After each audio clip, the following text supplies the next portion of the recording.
Hey guys, tonight we're diving into the one question that has plagued every single person who has ever watched a movie set in the Middle Ages, but was too polite to ask during history class. We are looking at the shiny, heroic, and surprisingly complicated world of medieval knights, specifically focusing on the logistical nightmare of how they managed to use the bathroom while encased in 60 pounds of tempered steel. We see the glory, the charging horses and the waving banners, but we never see the frantic fumbles with leather straps behind a bush while the enemy army marches closer. You're going to be strapped into a suit of armor that costs more than a modern house, surrounded by thousands of other nervous men, and realizing that the extra cup of ale you had at breakfast was a terrible, terrible mistake. You probably won't survive this experience with your dignity intact, but hey, that's the Middle Ages for you. Before we go any further, do me a favor, if you're vibing with this, hit that like button and subscribe. Only if you genuinely enjoy what we're doing here, though. No pressure. Also, why don't you drop your location and the current time in the comments? It's always cool to see who's drifting off to sleep with us from around the world.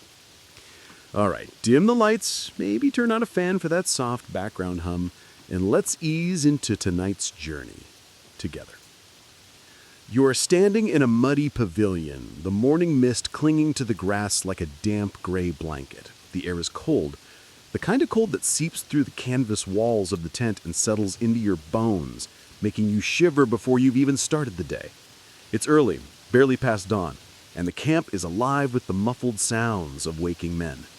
You hear the clatter of iron pots, the low murmur of prayers, and the distant whinny of a destrier that's just as unhappy about the temperature as you are.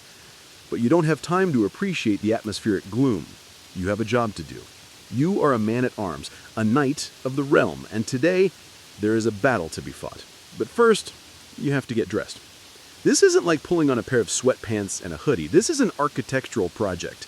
You stand in the center of the tent, arms slightly out like a scarecrow waiting for its stuffing, while your squire, a young sleep-deprived teenager named Thomas, scurries around you with armfuls of fabric and metal. You take a deep breath, savoring the freedom of your lungs, because for the next 12 hours, breathing is going to be a luxury. It starts with the basics. You aren't naked under the metal, that would be chafing suicide. You're wearing a linen shirt and braise, essentially baggy, knee-length underwear that bunches up in all the wrong places if you're not careful. Thomas hands you your hose, separate woolen leggings for each leg that tie under your belt. You wriggle your toes, feeling the rough wool settle against your skin. It's cozy in a rustic way, but you know this is just the base layer, the foundation. Next comes the arming doublet. This is where the heat begins. It's a thick, padded jacket quilted with cotton or wool, designed to absorb the blunt force of a mace or a sword that doesn't quite cut through, but definitely bruises. You slip your arms into the stiff sleeves. It feels like wearing a heavy winter coat indoors. You can already feel a bead of sweat forming at the base of your neck, and you haven't even touched the metal yet. The doublet is covered in points, little leather ties and laces that hang off it like decorative spaghetti. These are crucial. These are what hold the armor to your body. Without them, you're just a guy wearing a metal bucket that would slide off the moment you sneeze. Thomas begins the process of armoring your legs. This is important because, contrary to popular belief, you don't put the chest piece on first. You build from the ground up. If you put the heavy cuirass on first, you'd be too top-heavy to bend down and buckle your shoes. It's just simple engineering. You lift a foot, and he straps on the sabatons, articulated steel shoes that look like shiny lobster tails. Clunk, clunk. The sound is sharp in the quiet tent. Then come the greaves for your shins and the polans for your knees. You watch Thomas work. He's tying the leather points from your doublet to the steel plates, securing them tight. Too tight, you lose circulation. Too loose, and your protection wobbles around like a loose hubcap. It's a delicate balance. You shift your weight. You're already about 10 pounds heavier. You flex your knee. The metal slides over itself, shaklack, shaklack, smooth, oiled, precise. It's a marvel of technology, really. But in the back of your mind, a small, nagging thought begins to form. A biological thought. You ignore it. You also come up with up come the cuisses, massive curved plates that protect your thighs. They are strapped tight around the back of your leg. You feel the leather bite slightly into your hamstring. Now your lower half is a tank. You take a few steps, trudging in the mud of the tent floor. You feel grounded, solid, but also restricted. Your gait changes from a walk to a rolling lumber. Now, the torso. Thomas brings over the mail skirt, sometimes called a fald or a standard mail. It's a heavy skirt of interlinked iron rings that protects your groin and hips, filling the gap where the plate armor stops so you can actually sit on a horse. It jingles like a bag of coins as he ties it around your waist.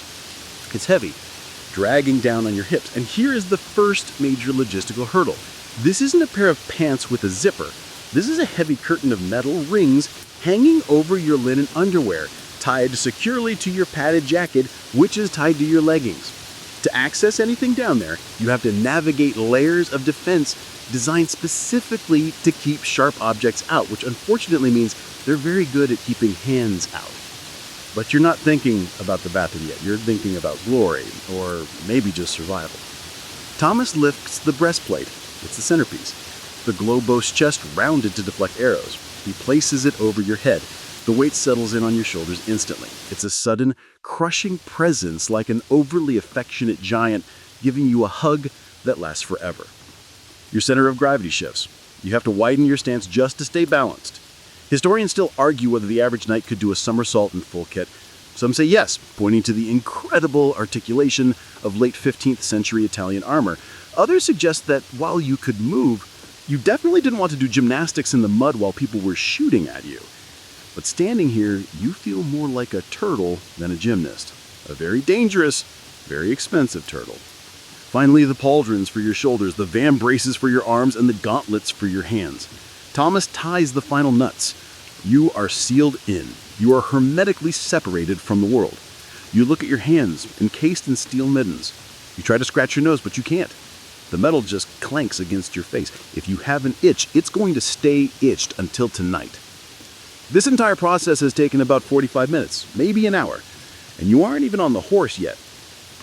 Here's a mainstream historical fact for you to chew on while you stand there sweating. A full suit of field armor weighs about 45 to 55 pounds. That's about 20-25 kilograms. That sounds like a lot, and it is, but it's actually less than what a modern soldier carries in their backpack. The difference is distribution. The modern soldier carries the weight on their back. You are wearing the weight on every single limb. It requires a different kind of endurance. It requires you to be a human suspension bridge. Thomas hands you your helmet. You don't put it on yet, you need the air, but you tuck it under your arm. You step out the tent.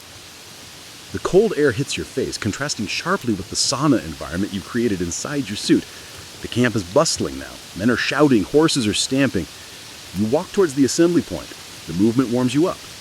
Actually, it overheats you. That padded doublet is doing its job too well.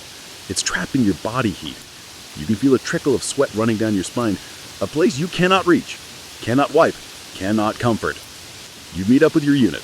Other knights are standing around looking equally metallic and stoic. You nod to Sir John, a veteran who looks like he slept in his armor. He hasn't. That causes rest, which is a whole other nightmare. You lean against a wooden fence post, trying to take the weight off your legs. And this is where the myth of the 24/7 onesie dies. In movies, knights seem to live in their armor. They eat in it, flirt in it, and ride across continents in it.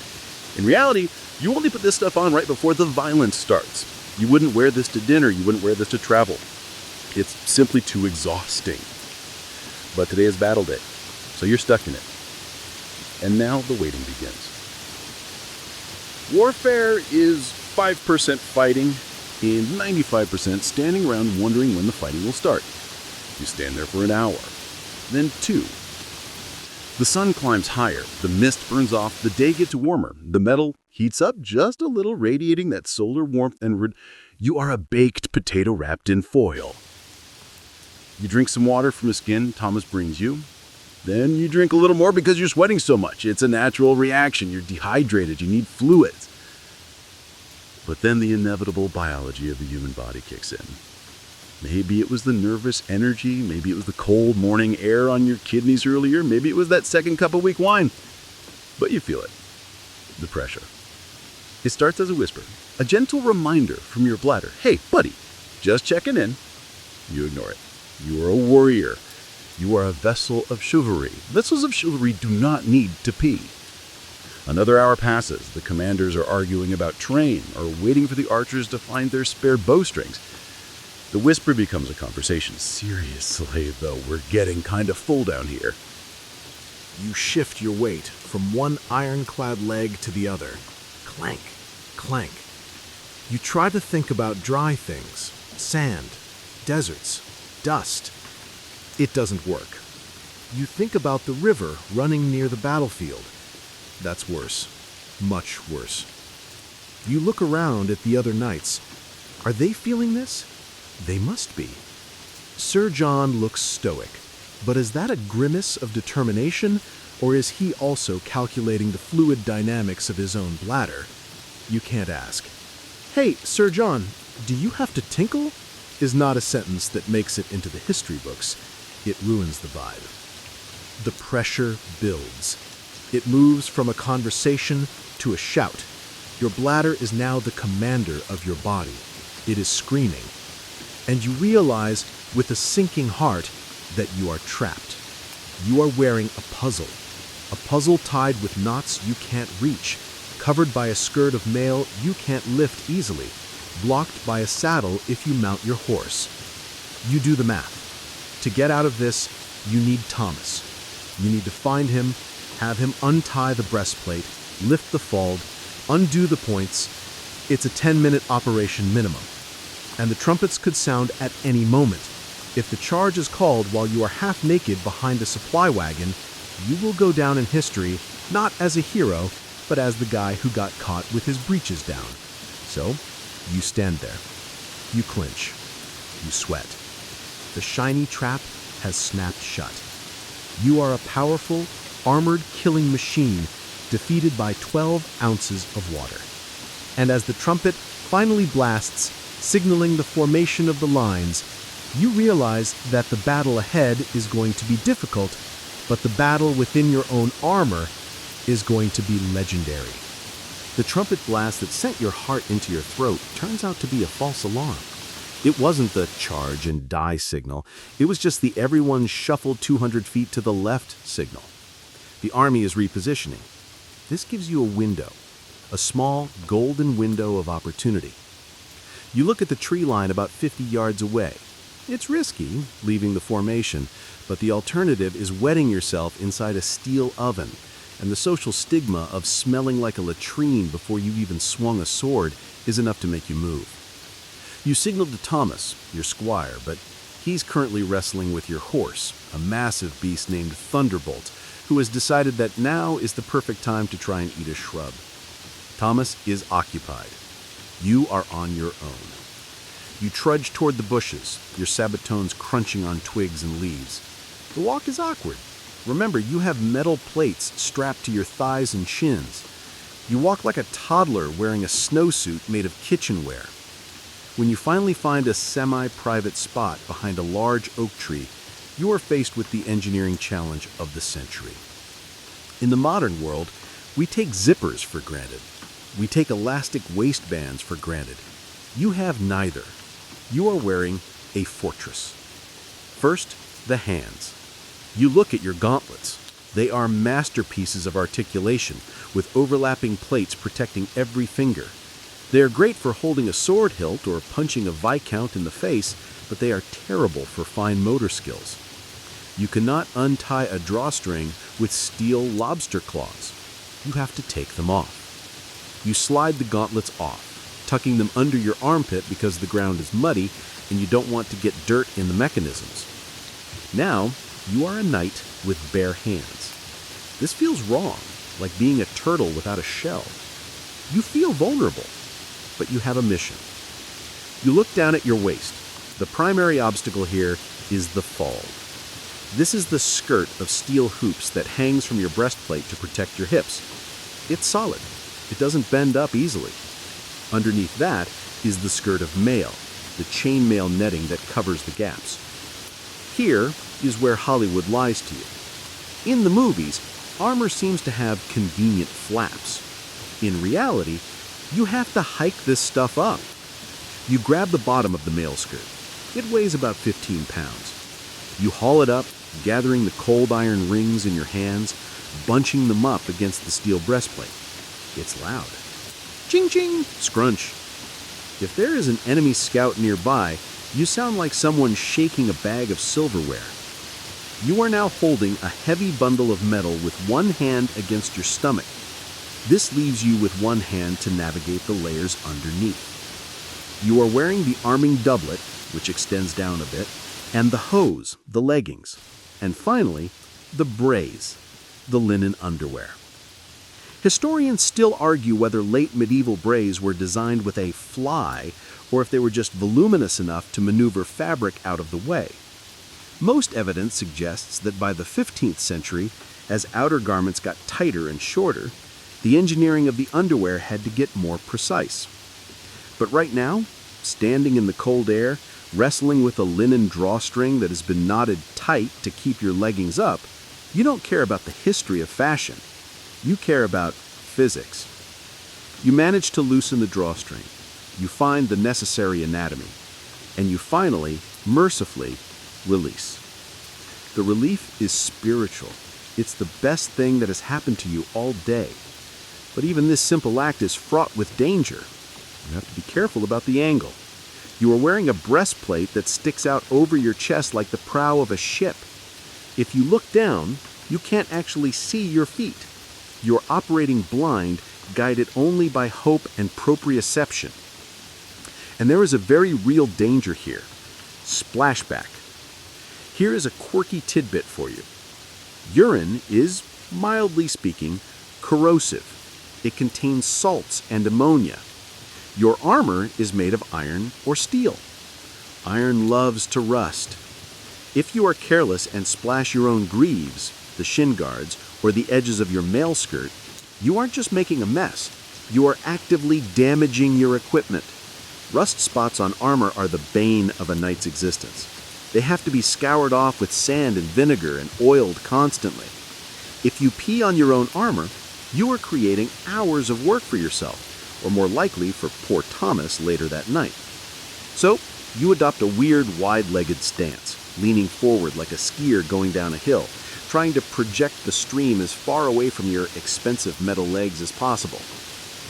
As you stand there, vulnerable, looking at the bark of the oak tree, you have time to contemplate the codpiece.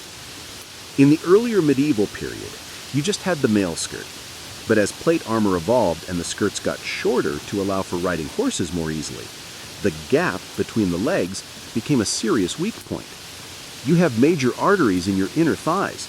A spear thrust there is game over. So, armorers started adding protection. At first, it was just a small piece of mail. Then it became a padded triangle of fabric. Eventually, by the time of Henry VIII, a bit later than our current scenario, but relevant, the codpiece became a hardened metal shell. Some of them were ridiculous, bulbous, upturned, and frankly overcompensating. But they served a purpose. They were a helmet for your manhood. However, contrary to what you might think, you didn't usually use the codpiece as a funnel. It was tied on. To use the bathroom, you often had to untie it completely or unhook it from one side, leaving it dangling like a sad metal flap. It wasn't a convenience feature, it was a vault door. And vault doors are designed to stay closed. You finish up. You do the shake, which is difficult because you are still holding 20 pounds of chainmail with your other hand and trying not to drop it. You tuck everything back in. You retie the linen drawstring of your braise.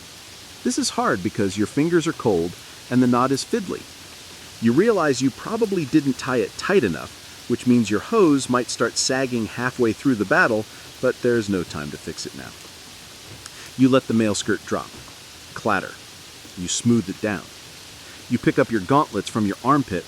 They are warm and slightly damp from your sweat. You slide your hands back inside. You are sealed up once more. You walk back to the line, feeling lighter, but also acutely aware of how much energy that just took. You essentially just did a deadlift and a yoga pose just to take a leak. As you rejoin the ranks, Sir John gives you a nod. He knows where you went. He knows the struggle. He's probably holding it in, the stubborn old goat. But here's the thing. That was just liquid. Liquids are manageable. Liquids can be navigated with some awkward shuffling and a wide-legged stance, but as you settle back into the waiting game, watching the enemy banners flutter on the opposite hill. Your stomach gives a low, ominous rumble. The camp food last night was a stew of dubious origin. Maybe it was pork. Maybe it was goat. Definitely there were beans. A lot of beans. And lentils. The medieval diet is heavy in fiber and heavy on things that ferment in the gut. You feel a cramp. Not a bladder cramp, a bowel cramp. The blood drains from your face. This is the nightmare scenario, the code brown. Managing a leak in armor is an inconvenience. Managing a solid movement, that is a logistical catastrophe. You cannot just lift the skirt for that. The armor on your legs, the cuisses and the greaves, wrap around the back of your thighs. You can't sit. You can't squat effectively without the metal plates digging into the back of your knees and cutting off your circulation.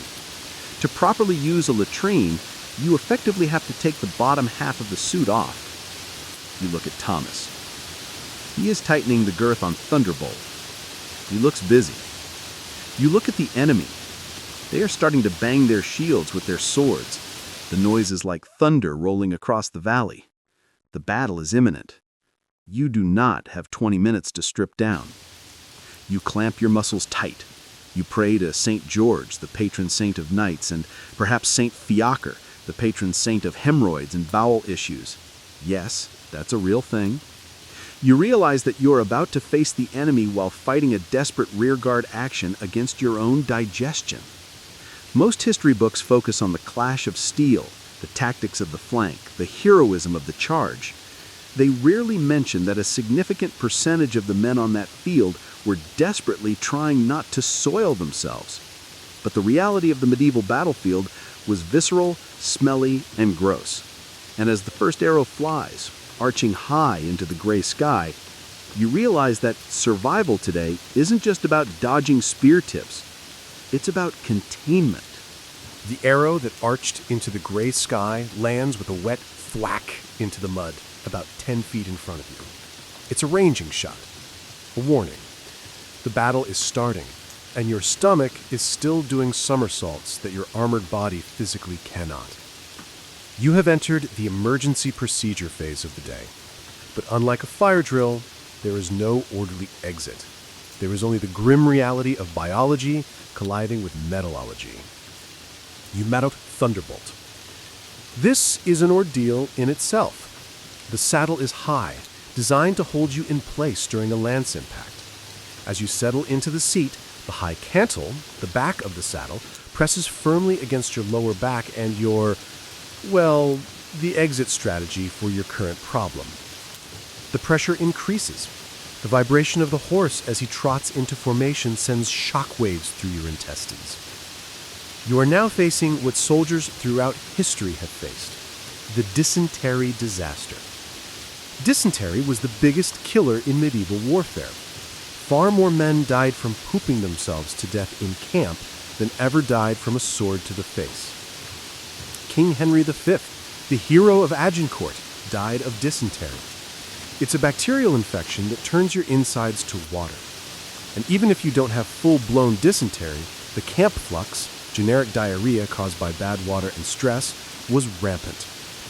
So, what happens if you are in the middle of a cavalry charge, fully armored, and your body decides it cannot wait? You have two choices. Choice A, you stop, dismount, strip off your leg armor, squat in the field while arrows rain down on you, and probably die a humiliating death. Choice B, you stay on the horse, you grit your teeth, and you let it happen. I know, it's horrifying, but historians and reenactors generally agree on this uncomfortable truth. In the heat of battle, if you had to go, you went. Inside the suit. Let's break down the physics of that for a second. You are wearing linen brays. You are wearing wool hose. You are wearing padded cuisses on your thighs. Gravity is a thing. If you release the floodgates while sitting in a saddle, the mess doesn't just fall away. It is contained. It is squished. It spreads. It works its way down her legs, soaking into the wool, running down inside the greaves, pooling in the sabatons, your steel shoes. You are now riding into battle squishing in your own waist. The smell, trapped by your body heat and the layers of wool and steel, begins to rise. It wafts up through the neck opening of your breastplate, right into your nose. You were trapped in a self-made Dutch oven of misery. And you're not alone. Look to your left and right. See that knight in the glorious gilded armor? The one with the lion crest on his shield? There is a non-zero chance he is currently wetting himself. Adrenaline is a powerful diuretic. When the human body enters fight or flight mode, it shuts down non-essential systems. Digestion is non-essential. Bladder control is often sacrificed to reduce weight and prepare the body for trauma. Many soldiers, even in modern wars, admit to losing bladder control during their first intense firefight. In the Middle Ages, it was just as common, but much messier to clean up. The charge begins. Thunderbolt surges forward. The galloping motion churns everything up. You're screaming a war cry, partly to terrify the enemy, but mostly to distract yourself from the sensation of wet wool chafing against your skin. You crash into the enemy line. For the next 3 hours, you don't think about the bathroom. You were too busy trying not to get stabbed with a pike. The sheer physical exertion of swinging a 3-pound sword and controlling a 1,000-pound horse takes over. You sweat buckets. The sweat mixes with the other fluids. You are a marinating human being. There is a strange scholarly debate phrase that pops up in military history circles: the smell of the army. We often romanticize the visual of an army, the gleaming armor, the colorful flags. We rarely talk about the olfactory impact. An army of 10,000 men, thousands of horses, poor sanitation, and the inevitable accidents of terrified soldiers would have smelled absolutely atrocious. You could probably smell a medieval army before you saw it. Let's fast forward. The battle is over. You survived. You didn't get stabbed. You're exhausted, dehydrated, and you have a headache that feels like a blacksmith is hammering on your temples. But the worst part is yet to come. You ride back to camp, the adrenaline is fading, and the sensory reality is crashing back in. You feel sticky. You feel cold. A mess in your breeches has gone cold and clammy. It's chafing your skin raw. You have saddle sores on a whole new level. You find your tent. Thomas is there, looking relieved that you're not dead. But then you dismount and he smells you. This is the part where we need to pour one out for the squires of history. Thomas is a nobleman's son, in training to be a knight himself one day. He signed up for glory, for sword lessons, for chivalry. He did not sign up to be a majestic wet nurse, but this is the job. He has to help you out of the armor. And this is a hazardous materials operation. First, the sabatons. He unbuckles the steel shoes. If you had a bad accident, fluid might pour out of them. Slosh. Then the greaves. He undoes the straps. The wool hose underneath are soaked and darkened. The smell is sharp, ammonia and decay. Then the cuisses, the upper leg armor. This is the worst part. The mess has been ground into the padding of the armor itself. The expensive quilted fabric is ruined. Thomas has to unbuckle straps that are slippery with, well, you know. He tries to keep a straight face. You try to keep a straight face. You maintain a dignified silence, acting like this is just mud. Damn boggy terrain today, Thomas. Quite right, sir, he replies, both of you knowing it's a lie. You strip off the male skirt, the breastplate, the doublet. Finally, you peel off the soiled clothes. You are standing naked in your tent, covered in sweat, bruises, and filth. You're shivering. This is the code brown aftermath. You need water to wash, but water is precious. You get a bucket of cold water and a rag. You scrub your skin until it's red. You check for rubs and sores. Infection is a real killer. If that waste got into a chafe mark or a small cut, you could die of sepsis in a week. You are essentially sanitizing yourself to survive your own hygiene failure. And what about the armor? You can't just throw it in the washing machine. The metal bits need to be wiped down immediately and oiled, or they will rust by morning. The leather straps that got soaked, they will stiffen and crack if not treated. The padded doublet, that needs to be boiled, or at least scrubbed with lye soap and hung to dry, though the stain will probably never come out. Thomas takes the bundle of soiled clothes. He probably just burns the braise. It's not worth saving them. As you sit there, wrapped in a clean blanket, drinking a cup of wine, you reflect on the day. You won the battle. You're a hero. The bards will sing songs about your bravery. They will sing about how you charged the line, how your sword flashed in the sun. They will not sing about how you rode back to camp, squishing in your own boots. They will leave that verse out. But you know, and Thomas knows. This silence is part of the unspoken contract of history. We clean up the narrative just like Thomas cleans up the armor. We polish the rusty spots until everything looks shiny and heroic.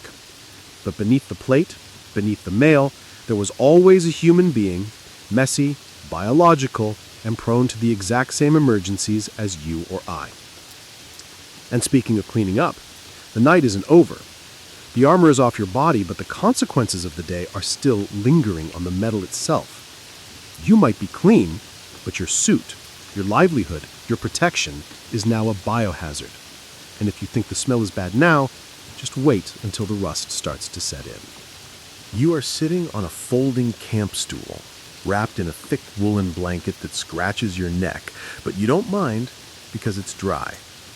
You are holding a wooden bowl of pottage, a thick, warm porridge of oats and vegetables that smells earthy and comforting. The battle is over. The adrenaline has finally drained away, leaving you with a heavy, leaden exhaustion that pulls at your eyelids. But while you are resting, the work isn't done. Across the fire, Thomas is waging the second battle of the day, the battle against oxidation. You watch him work. He looks exhausted. He has the gauntlets and the greaves laid out on a piece of canvas. He is scrubbing them vigorously. Here is the chemistry lesson that explains Thomas's misery. Urine is acidic. It contains ammonia and salts. Steel, especially the high carbon steel used in armor, is incredibly reactive. If you leave that biological residue on the metal overnight, by morning, you won't just have a stain, you will have pitting, deep orange corrosion that eats into the plate. Rust is the cancer of armor. It weakens the structure, making it more likely to shatter under a sword blow next time. So the cleanup isn't just about being polite or smelling nice. It is a critical safety protocol. Thomas is using a mixture of river sand and vinegar. Scritch, scritch, scritch. The sound is rhythmic, almost hypnotic. He dips a rag in vinegar, which helps dissolve the salts, dips it in the abrasive sand, and scours the metal. He has to get into every crevice, every rivet, every articulated joint where liquid might have pooled. It's a mainstream historical fact that keeping armor clean was such a massive logistical task that armies actually developed early industrial machines to do it. Later in the medieval period and into the Renaissance, they used tumbling barrels. They would pack chainmail and smaller plate pieces into a barrel filled with sand and vinegar, seal it up, and then roll the barrel back and forth or down a hill. The constant friction polished the metal and knocked the rust off, like a rock tumbler. It was the medieval equivalent of a washing machine. But Thomas doesn't have a barrel. He has a rag and a tired arm. You watch the firelight dance on the steel as he wipes it clean. Once the rust and the residue are gone, he has to seal it. He takes a pot of animal fat, lanolin or tallow, and rubs a thick, greasy layer over the metal. This seals out the air and moisture.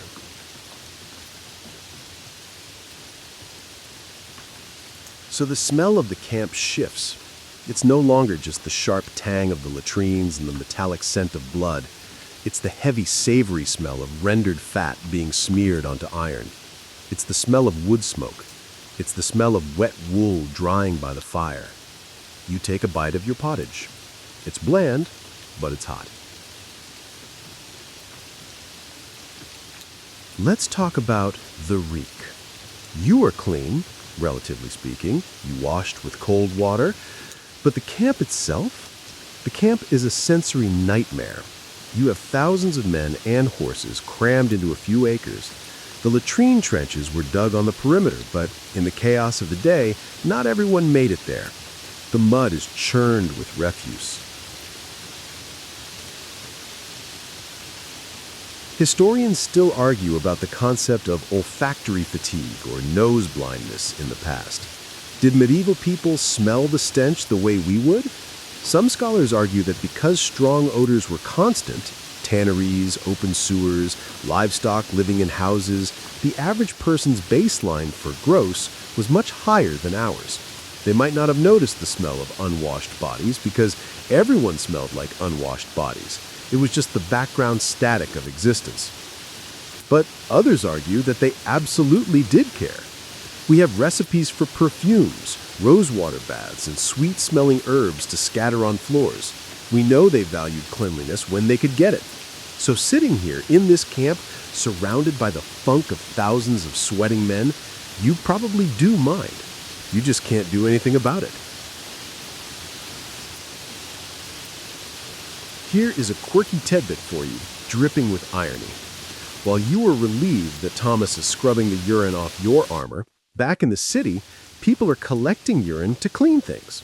Stale urine produces ammonia, which is a powerful bleaching agent. Fullers, cloth workers, would trample wool cloth in vats of stale urine to clean and whiten it.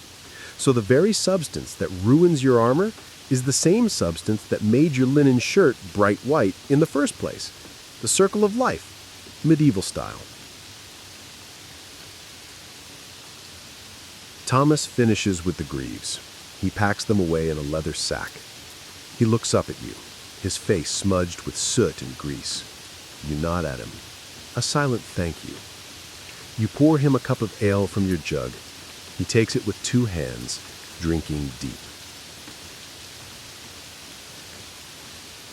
The hierarchy dissolves a little in the firelight.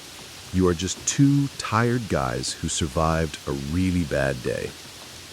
The camp is quieting down. The shouting has stopped. The horses are fed and tethered. The only sounds are the crackling of fires and the occasional cough. You look up at the sky.